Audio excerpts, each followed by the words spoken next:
Hello, everyone, and thank you for joining us. My name is Tim Russell, Vice President, Community Engagement and Diversity, Equity, and Inclusion for WTTW and WFMT, and welcome to today's Latino Voices, a WTTW News Community Conversation.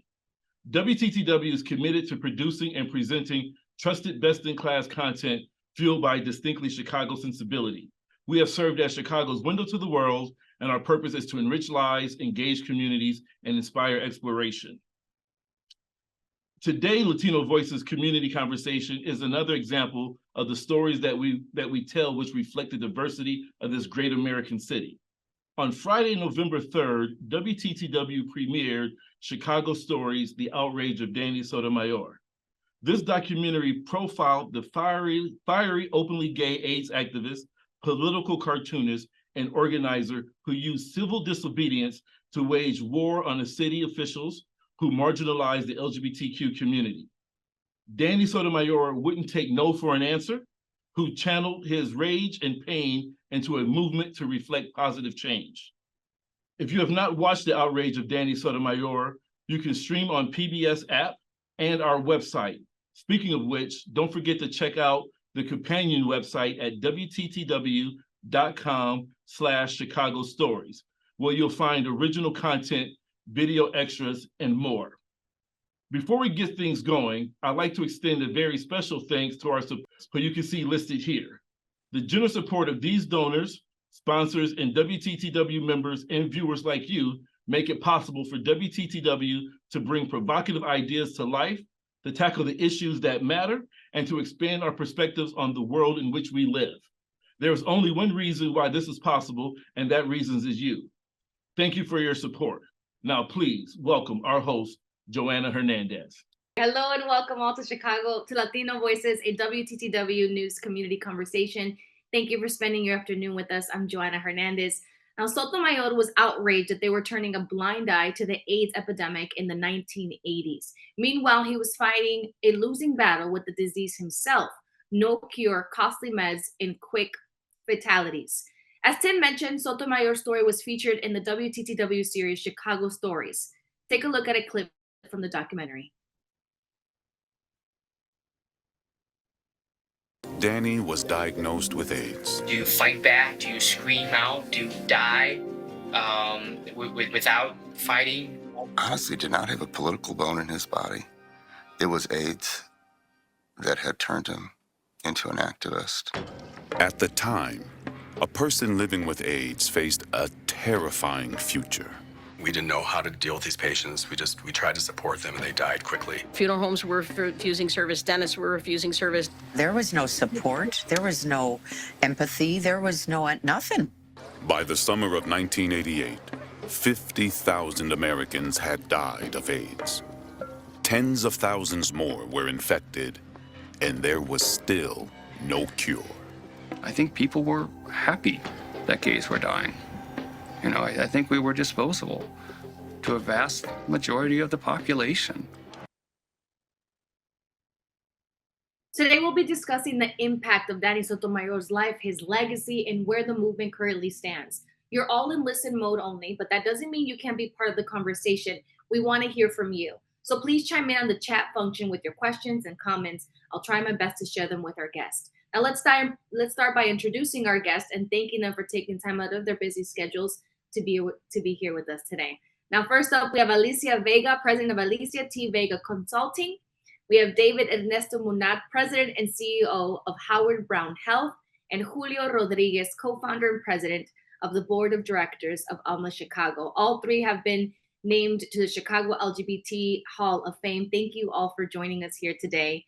Now, I want to start off. Danny Sotomayor was diagnosed when he was 29 years old. I watched the documentary. It was emotional. I felt emotional. Julio, I want to start with you. What legacy would you say Danny Sotomayor left behind for those not familiar with him?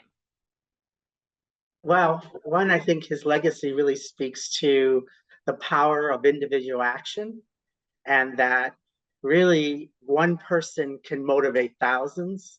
And I think Danny took his art, his ability to take art and transform it into messages that really not only antagonized and made people angry who were in power, but he was really one of the first people that I think really understood what it meant to give voice and to really challenge the status quo and really create a vehicle through his activism and through his artwork to really create change. And I think, you know, when I met Danny, we met at we were both waiters and we went on a date, and exactly Really? what Victor, yeah. So, and exactly what Victor said, he was activism, politics was the last thing on his mind. But I remember the one thing about that evening was how impassioned he was about just not being relegated to any kind of just invisibility. And I think, you know, one of the things that I'm really proud about the fact that this show is happening on Latino Voices is I think oftentimes people forget that he was Puerto Rican and he was Mexican. And that was really a unique piece of his visibility that I think oftentimes gets in some ways discarded from the general community. And, you know, and as the founder of an organization that is all about visibility, that's really, to me, one of the things that this documentary and doing shows like this really helps, is to remind people we were part of that struggle. And in many ways, our stories weren't being told, even though we experienced huge loss in our community. Oh, thank you for sharing that. I'm sure it had to be also, you had to have some type of emotion watching the documentary. Especially since you have an insight of who he was. Now, Alicia, I want to go to you, asking you almost similar question. What kind of path did Danny Sotomayor pave for the LGBTQ community? Thank you, Joanne.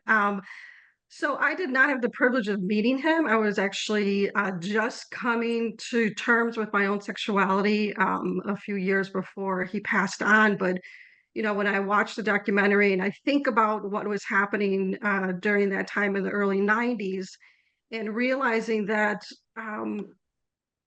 when someone is, you know, some people are fighting for their rights, they're fighting for access, they're fighting for a voice, and he was literally fighting for his life. And remembering that he was not only fighting for his life, he was fighting for the life of a community of people, anyone coming after him, people who were in his life at that time and across the country, across the world. And I know that he, you know, got a lot of criticism about his anger.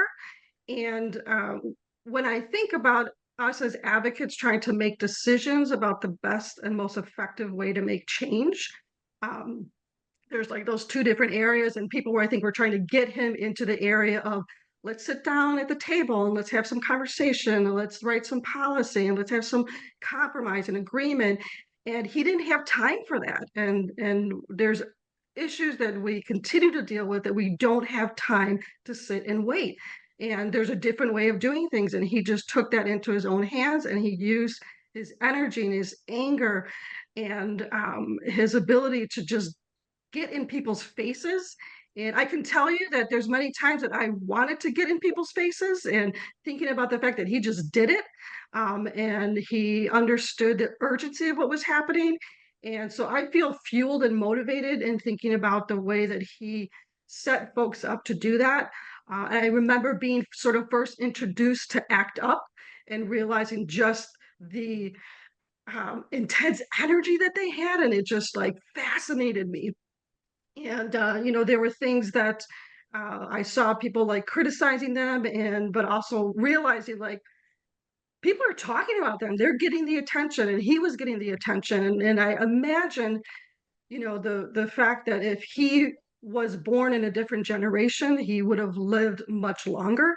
But also realizing and I think about, my other generations looking at this story and thinking about the fact that there was no social media there, you couldn't tweet something about it, that he was literally standing on tops of buses and buildings and on the street and making as much noise, showing up at those meetings where people were paying attention. And that was the effective way of doing it. And I think he paved the way for us to really do as much as we've been able to do in the community. And on top of that, I just believe that, only people who are part of the community really understand how hard it is to even come out in the first place, and even come out during that time and be yourself. And then especially what he was doing through that movement. I mean, that's just all these layers that he had. And I want to talk about that time. David, I want to go to you. From 1981 to 1990, there was over 100,000 deaths among people with AIDS reported by local health departments. Almost 1/3 of these deaths were reported during the 1990s. David, can you tell me about the advancement in treatment since then?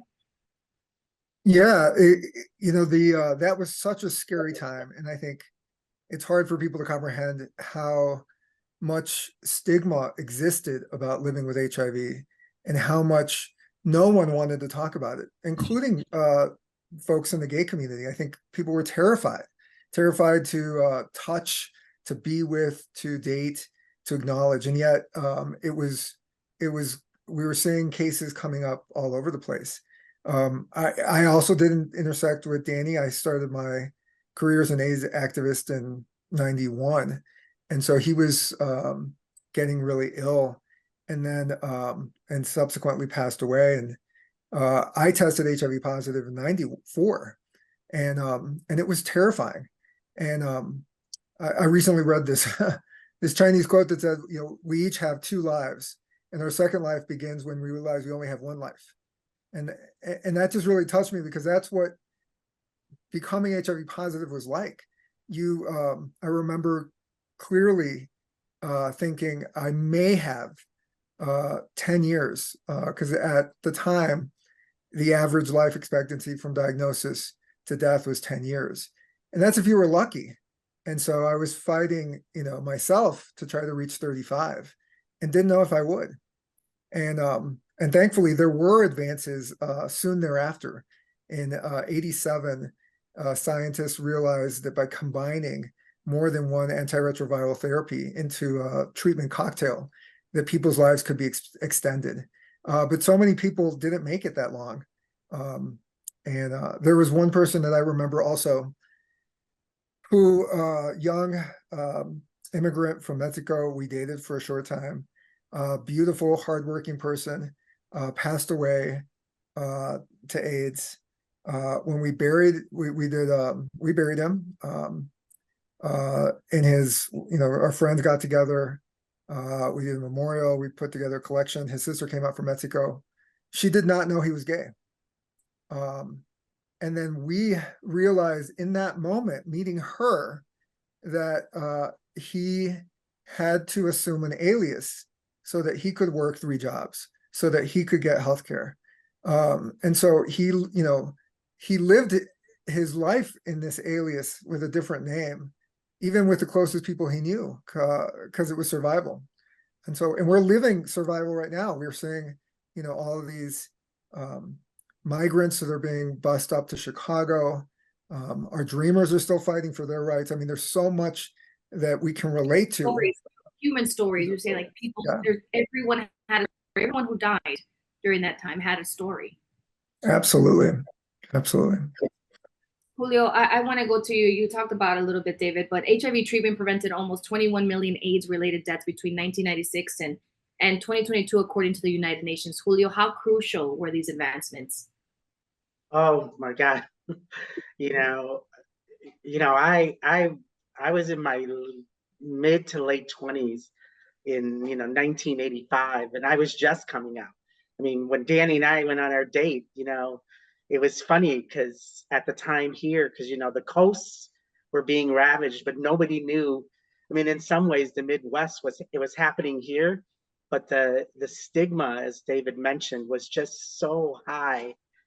People were, I mean, to watch somebody in their mid 20s literally not going to live a year or two. So, I remember a friend, he was 25, and his prognosis when he tested positive was he'll be gone to 6 months to a year. Wow. He went to Puerto Rico to tell his parents, who were Jehovah's Witnesses. So we had to meet them in a Walgreens parking lot because they refused to have us go to the house. Wow, I can't even imagine. Wow. Yeah. But let me tell you, it is how many years later? He has a PhD. He is blind, has all kinds of illnesses as a result. But he writes a CTA by himself. He's a lecturer. So the power of those medications and the ability to, in some ways, is what David said, to give life again when there seemed like there was no opportunity, can't be understated. I mean, is the thing that's most frustrating with like pandemics like COVID. We should have learned a lot from the AIDS epidemic, that we should not repeated it the way that we did with COVID. We should have started early on, and that's what's so frustrating, in particular for the Latino community, because we're still struggling with the same issues that 30 years ago we were struggling, and it's apprehensible, quite frankly. If Danny were around now, what would he say? He would have a lot to say. Oh my God, yeah, he would. Yeah, he would be at the White House, literally, jumping on Congress. Yeah, so yeah, I mean, I think a lot he opened so many doors to medical treatment, but the real thing that he did was to expose the hypocrisy of the whole, like how drugs come to the market, who gets them first, who has an opportunity to actually be able to have access. I think he ripped that sort of false sense of security that we all had, that the government was there to help you in crisis, and the reality it wasn't, and it was particularly not there for those groups that needed it most. So. Yeah, very true. Alicia, I want to go to you. I know you talked a little bit about ACT UP. What would you say during that time impacted you the most? And even watching a documentary, what is something that stood out to you the most? So I was in the, so one of the things that really brought up for me is when I was a teenager, I had a cousin come visit, and my mother had described that this was her favorite cousin. I had never met him before, and I would hear people having conversations about the fact that that he had AIDS, and that he was basically doing his traveling to say goodbye to everybody.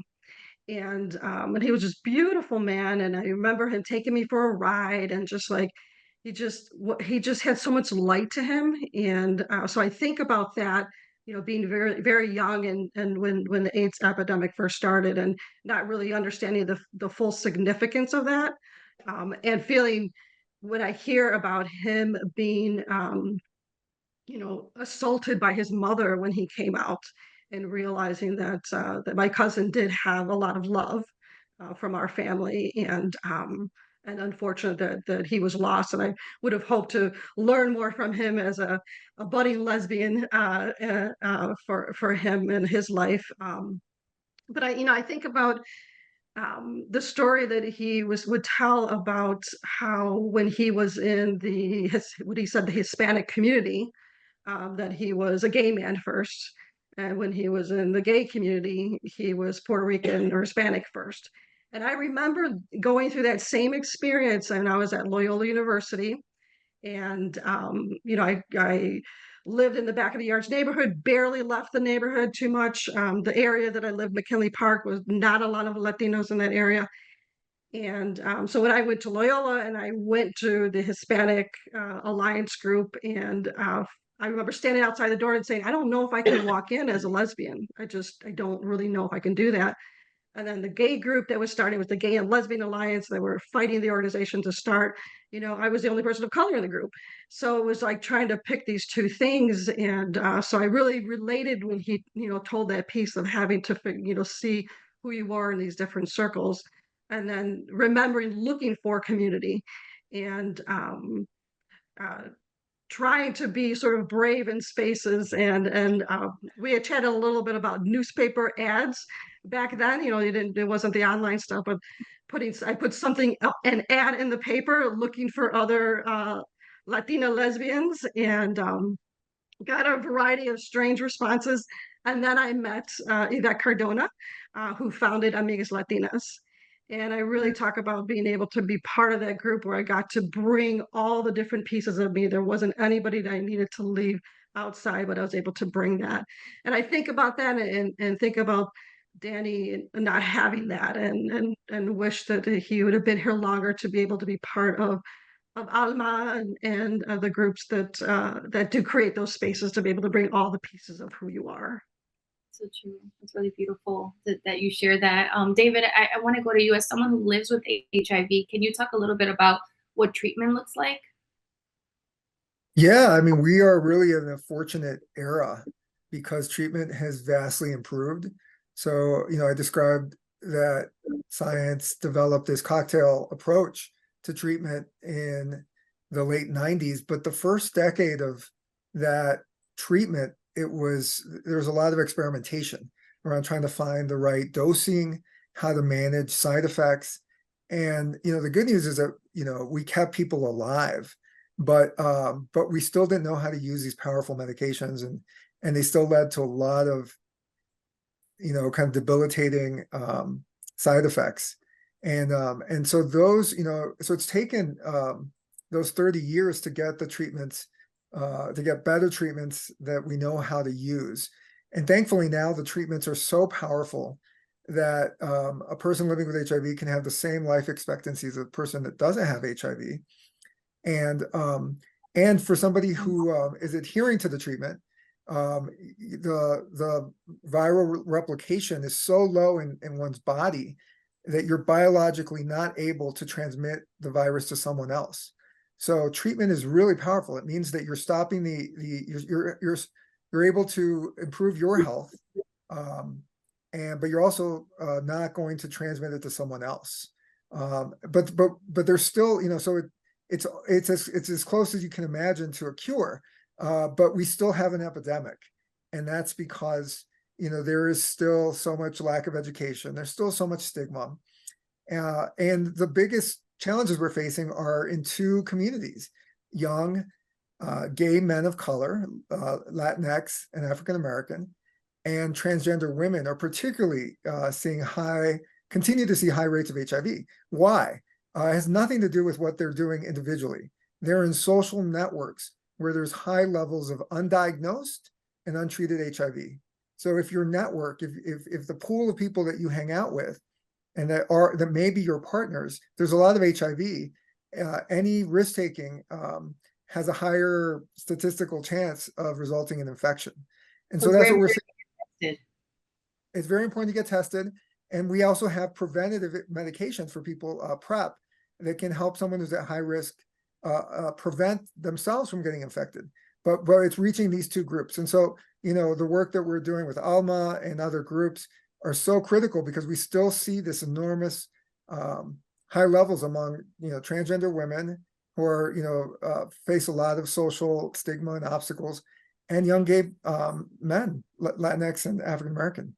They're just not getting the information. They're not getting the testing. They're not getting the support. Everything else that we talk about, like income disparities, housing, depression, all these also contribute. Julio, what are your thoughts on this? I know back then, and we saw it during the documentary, how hard it was for people of color to access any type of treatment, how hard Danny fought for this. What are your thoughts on what David just talked about? Well, I mean, I guess the best example we have is what happened during COVID, right? People couldn't get access to the medications.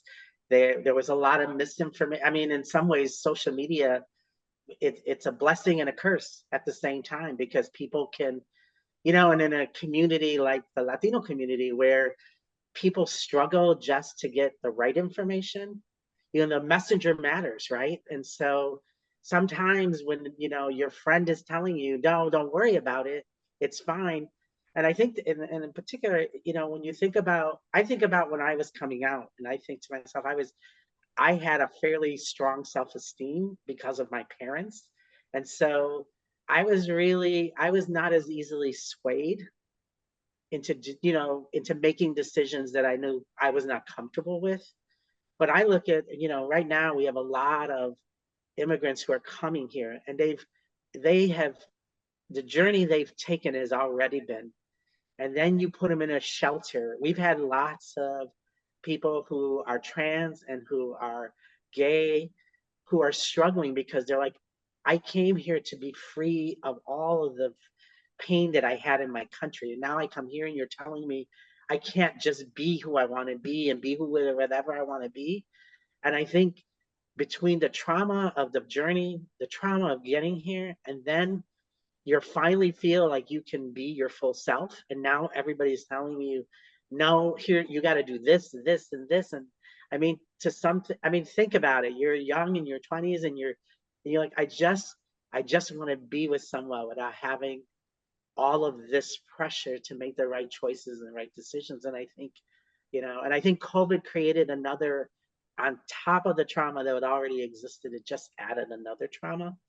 And I do think, to David's point, is,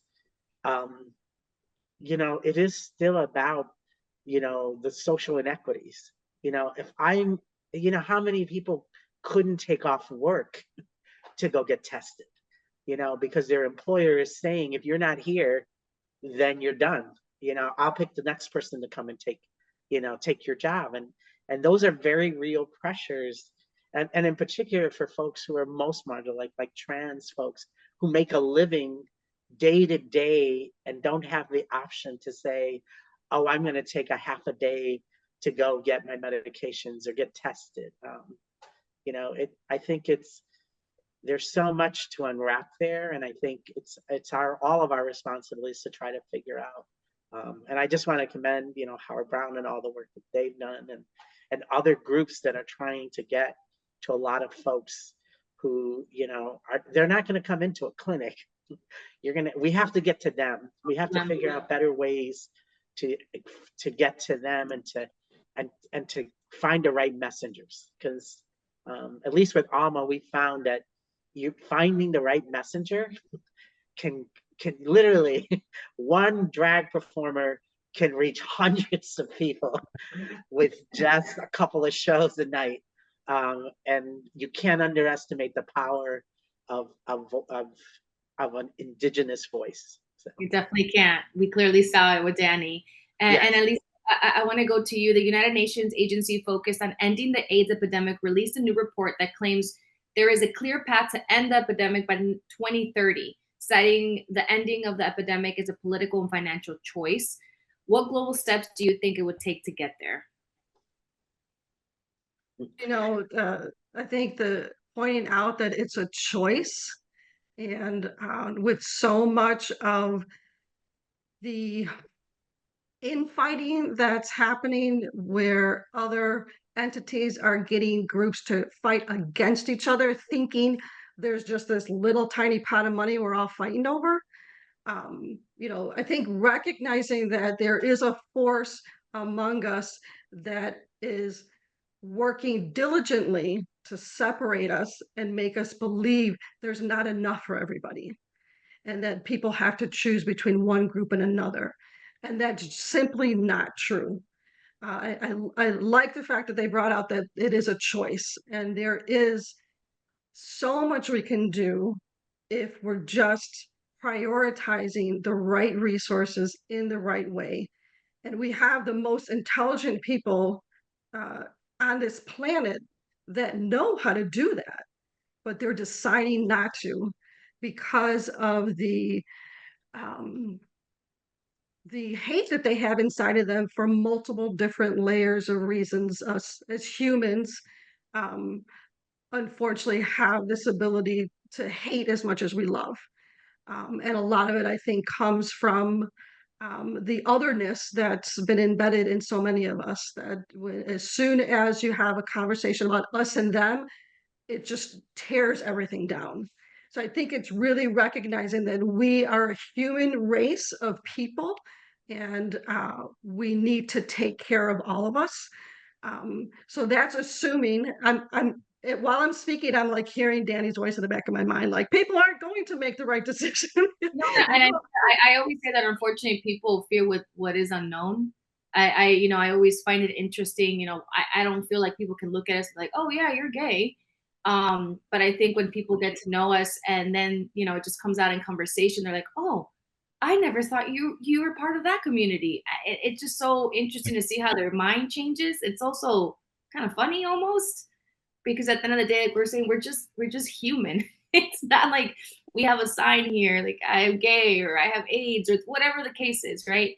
And David, going to you, you've been active in helping to influence local and federal public policy on HIV and AIDS. What more do you think could be done to really end the epidemic? Yeah, thank you. I want to build on Alicia's excellent answer. I mean, I think one of the big challenges that we have moving forward is that we've made progress, and so it's not, because there are not millions of people dying every year around the world of HIV, there's a sense that it's over. And the reason we've made progress is because there's been investment. And so there are Republicans on Capitol Hill right now that are trying to reduce funding for the President's emergency plan for AIDS relief that provides low-cost antiretroviral medications to millions of people around the world.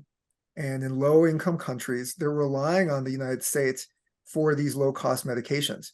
And so if we reduce that funding, we're literally sentencing people to death who will not have access.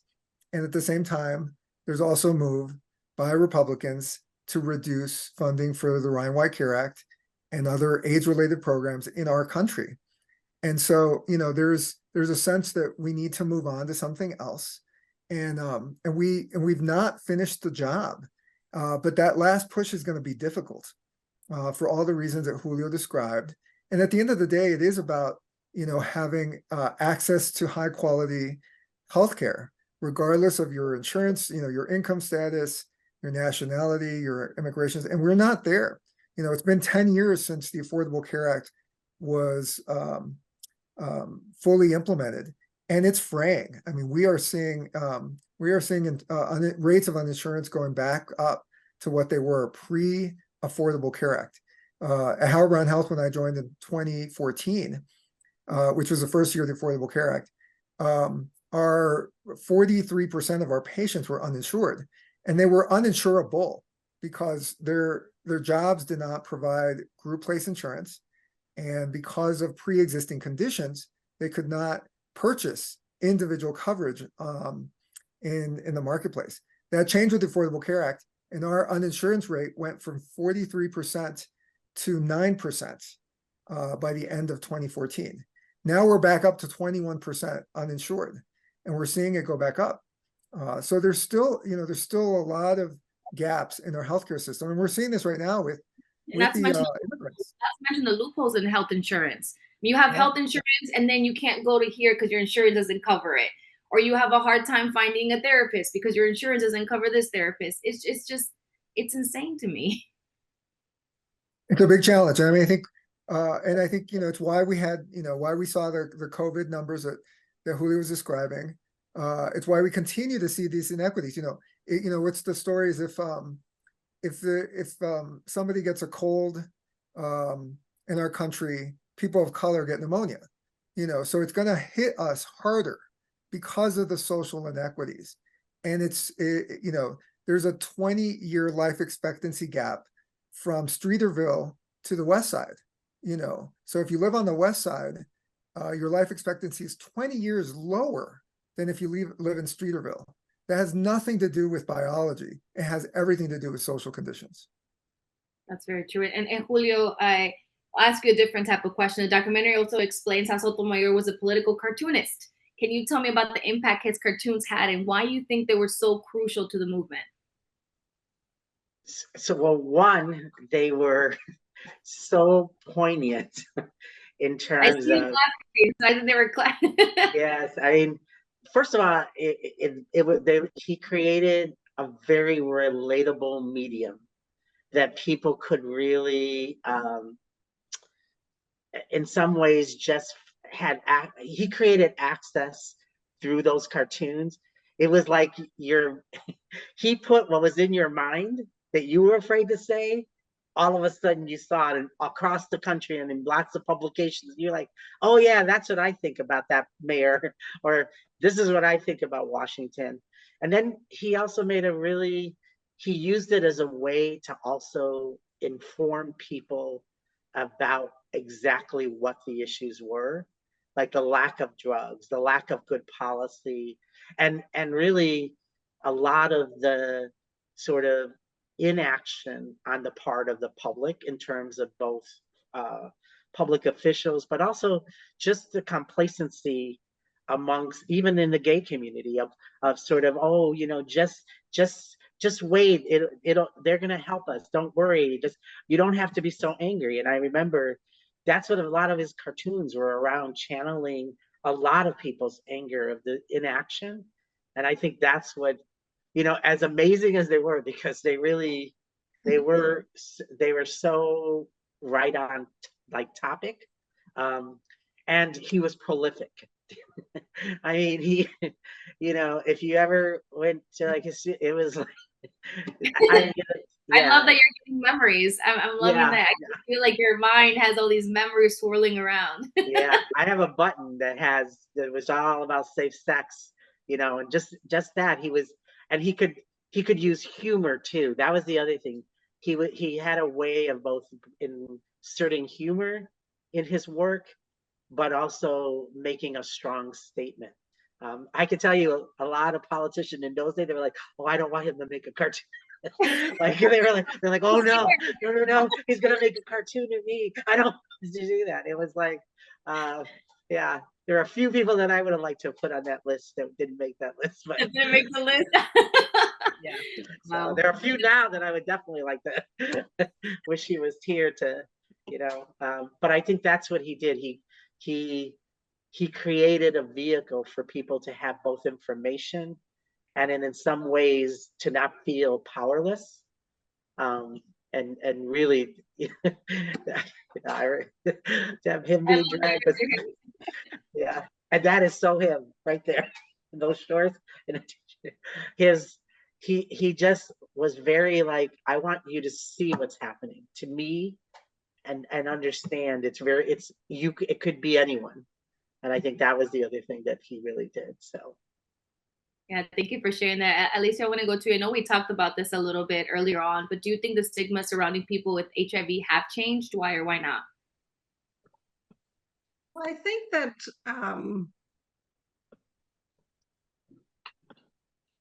I think there's still this belief that if you identify with a certain identity, that you are going to be more likely exposed. And I think there's still this continued fear and sort of alienation when certain communities learn that somebody is positive.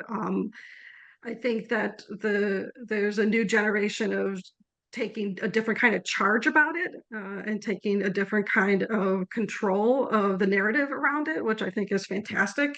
But I think that, like what David was kind of mentioning, that there's this belief in some camps that, you know, it's not an issue, we don't need to worry about it, so let's not fund it, let's not make it a priority, when it still obviously needs to be, and we have the potential to completely eliminate it. And I think also just recognizing that it's for those who don't have access to the medication's there, but if you don't have access to it, it's an entirely different scenario for folks. And, I love, what David was saying, and you all were kind of talking about the healthcare system and how like every year it's like suddenly all these different plans have changed and the doctor that you've been working with for so long is suddenly unavailable in your network, and it's completely and utterly out of your control. So how much work it takes to be able to get the medical care that you need. And also, I think some of the things that we kind of mentioned about the disparity in resources and recognizing not just folks, the Latino community who are often in service community during the pandemic, and also just illness in general, when you yourself get ill or your partner gets ill, and not really having the capacity to be able to take time off and get paid, or even have the flexibility. I get astonished as I kind of get a little bit more involved in the healthcare system around caretakers for folks with disabilities or people who are ill, and seeing the agencies they work with, like they don't provide health insurance and they don't provide paid time off. I'm like, that just doesn't make any sense. And the majority of those folks are communities of color. So I think there's all those sort of added layers around exposure and access and treatment. Absolutely. We only have time for this last question. I want to ask all of you, Julio, starting with you. Why do you think stories like Danny need to be told as generations get older? I know as for me, it really did just inspire me. I didn't know about Danny.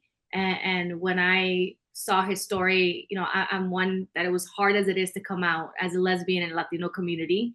As we know, it is hard. And then seeing someone like Danny, it just made me just more inspired to just continue to be true to myself. Yeah, I think definitely inspiration is sort of the first thing that kind of comes to your mind. But I think the other thing is the power of collective action. I mean, we created ALMA in many ways because of the fact that we felt invisible. We felt like the issues that we were facing as a community, as part of a larger community, as part of a larger community, it was like, giving, this kind of work shows that collective action does really work, and that you can come at it from a multitude of ways, right? And that everybody has their place in the movement, and it's figuring out what that place is. But when we work together, change can really happen. And I think especially now when it does feel like the world is, I mean, I'm not on any social media platform that David and Alicia can tell you. Trying to find me is like trying to find a needle in a haystack.